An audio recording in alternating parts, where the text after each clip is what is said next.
So today I just wanted to talk about how I made $3,739 in gigging in the last 10 days from gigs.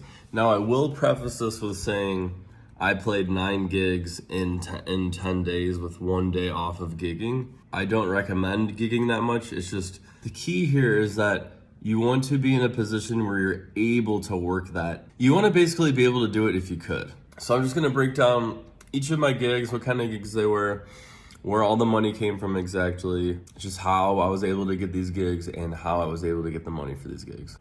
All right, so on 9:30, I played a 3-hour cocktail hour for a wedding. The base pay was $600, the couple tipped me $500, and the guest tipped me an extra $70 for a total of $720.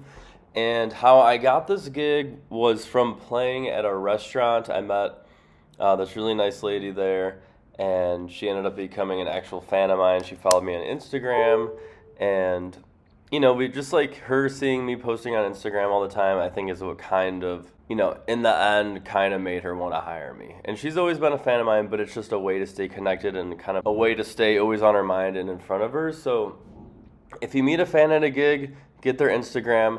That way you're always kind of top of mind and you're always around, and they can always be thinking of you and wanting to hire you for something. The next day I played a winery, made $300 base pay plus another $57 in tips, and it was a 4-hour gig, and sometimes 4-hour gigs kind of stink just because they're 4 hours long. So what you got to do is tell them you want 3 20-minute breaks, so it really is just as a 3-hour gig. I got this gig just from using everything that's taught in our course, just from using the Soundheart music system. The next day I played a brewery, I paid $300 base pay, and I made another $30 in tips. And I just got this using everything that's taught in the Soundheart music program. I will say this gig and the one from the day before are gigs that I play every month, and it's important to kind of mix private parties and high-paying subscription-based type gigs. So, at least once a month, because you're not always going to get private parties rolling in all the time. They pay really well, but at least you have that like job security of those regular residencies. So those are important to always get. Don't overlook them. It's just job security. The next day I played at a country club. We're on Monday now.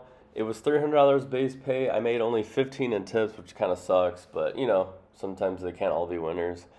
It was actually pretty slow, but I actually just did a full refresh. I was pretty happy that I got some time to myself to practice. And this was another monthly residency gig. Sometimes I play there twice a month, and I got this using everything taught in the Soundheart music program. The next day, I played at an Irish pub in Culver City near LA, and that was $250 base pay, but it was cash, so that's kind of cool. And I made $82 in tips for a total of $332. I don't have this as a residency yet, but I have been playing there once a month so far. And I got this using the Soundheart music program also. Surprise, surprise. All right, so Wednesday I didn't have a gig, but now we're on Thursday, October 6th. I played a private party. It was a birthday party, and I got this gig. It paid $400. So this was actually at the winery that I played at that Saturday, and I actually got this gig because the staff recommended me to these ladies for the birthday party. And this is where it's important, because every time you play a gig, even if like you're not having a good time, and that's the most important thing, is you always want to make sure you're having fun first and foremost. But you always want to create the best experience possible, and you want to dress the part. So out of all the musicians that the restaurant has, they recommended me to this birthday party, and that just says a lot, right? So you always want to create a great experience, because it's those high-paying private parties and weddings that you want to get. And I forgot to mention, the mom that hired me for this, it was for her daughter's birthday. She actually canceled on me because she was afraid it was going to be too loud and just like too much. And I actually emailed her back saying, I think you guys really should have me. I just played at the winery. Everyone said that it wouldn't have been the same if I wasn't there, and I know this is how it's going to be for you guys as well.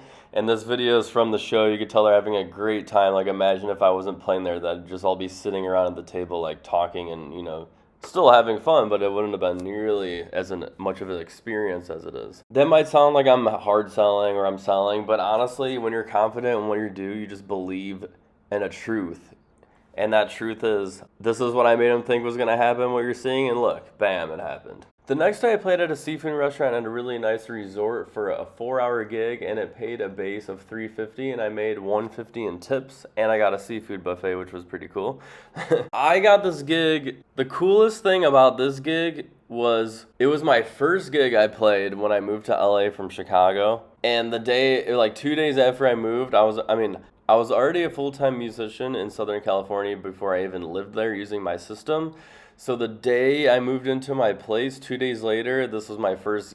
It used to pay $500 base, and they got a booking agent. He knocked it down to $350, so clearly he's pocketing a lot of money. So you see how there's kind of a trend of the types of gigs I'm doing here? I've started steering away from bar gigs mostly. The next day I played at a Mexican restaurant. It's 3 hours, the base pay is $300, and I made $100 in tips and merch sales. This is another residency. I play in here 1 to 2 times a month. So, get those residencies. If you have just a tip jar out and no merch, I challenge you to get at least one merch item. I give away free CDs. So there's a good starting point for you. At least give away free CDs. People with 30/20s all day for them. And of course, I got this gig using everything found in the SoundHeart music program. All right, day 10. Woo, I'm pretty tired by now. It's another residency that I got using the SoundHeart music system. I've been playing there for almost 3 years now. It's a 3-hour gig. It pays, actually, I just bumped my rate from $250 to $300, so it pays $300 now, and I made an $85 in tips for a total of $385, and I got this gig using the SoundHeart music system. So, guys, if you kind of analyze all this, basically, you got to shoot for a mix of residencies and private parties. Focus only on the higher paying gigs, especially the higher paying residencies. Believe in what you do and sell merch and take tips. And if you really want to explode into a full-time income or part-time working with a full-time income as a musician, just DM me and I could set you guys up with the course. You'll make your money back in one gig, easy peasy, no problem. And keep grinding along. And remember, most important thing is just have fun. Make sure you're always having fun, number one thing.